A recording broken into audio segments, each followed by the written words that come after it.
যে মন্ত্রী ছাত্র সমাজকে এবং আন্দোলনকারী শিক্ষার্থীদেরকে ড্রাগ এডিক্টেড বলতে পারে সেই মন্ত্রীকে এদেশের ছাত্র জনতা ক্ষমা করবে না।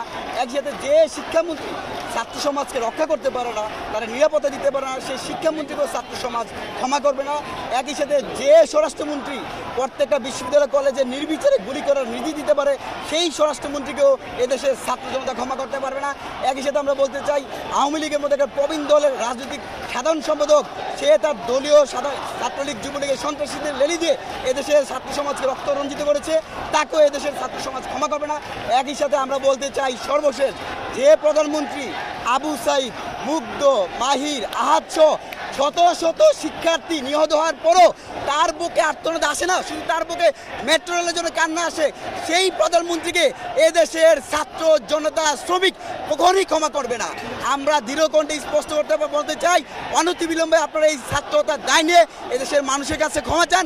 এদেশের সাধারণ মানুষ অনেক বেশি উদার, আপনি যদি ক্ষমা চেয়ে এদেশের মানুষের কাছে ক্ষমা চেয়ে নিজে পদত্যাগ করেন তাহলে আপনাকে সবাই মাফ করে দিবে। যদি অন্যথায় আপনারা এরকম ছাত্র সমাজের উপর নির্বিচারে গুলি করতে থাকেন, গতকালকে উত্তরেতে আমাদের বোনদের উপর নির্যাতন করা হয়েছে, সারা হবিগঞ্জে হত্যা হয়েছে, সিলেটে সুয়াট দিয়ে ডিরেক্টলি গুলি করা হয়েছে। একই সাথে আমরা অনেক বেশি আশ্চর্য যে বাংলাদেশে, স্বাধীন বাংলাদেশে আমরা দেখতে পাচ্ছি প্রশাসনিক কিছু বাহিনীতে আমরা হিন্দি ভাষায় কথা বলছে। এই যে বাংলাদেশের প্রতি একটা আগ্রাসন আমরা দেখতে পাচ্ছি, বাংলাদেশের স্বাধীনতা সার্বভৌম আমরা ছাত্র সমাজ কনসার্ন, অনতিবিলম্বে বাংলাদেশে যে সকল হিন্দি সামরিক বেসামরিক লোক আছে তাদেরকে প্রত্যাহার করতে হবে।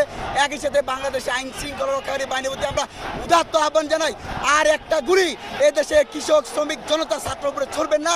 আপনারা গুলি ছেড়ে, বন্দুক ছেড়ে সাধারণ ছাত্রদের পাশে দাঁড়ান, নাগরিকদের পাশে দাঁড়ান। যদি আপনারা গুলি অব্যাহত রাখেন তাহলে এদেশের ছাত্র সমাজ, সাধারণ মানুষ আপনাদেরকে ঘরে ঘরে গিয়ে ধরে নিয়ে আসবে। যেমনটা আপনারা রাতের অন্ধকারে রক রাইড দিয়ে ঘরে ঘরে গিয়ে পাকিস্তানি হানাদারি বাহিনীর মতো আমাদেরকে গণগ্রেফতার করেছেন। আপনারা যদি আপনাদের পতন না চান তাহলে অনতিবিলম্বে আপনারা এদেশের ছাত্র সমাজের কাছে দাঁড়ান।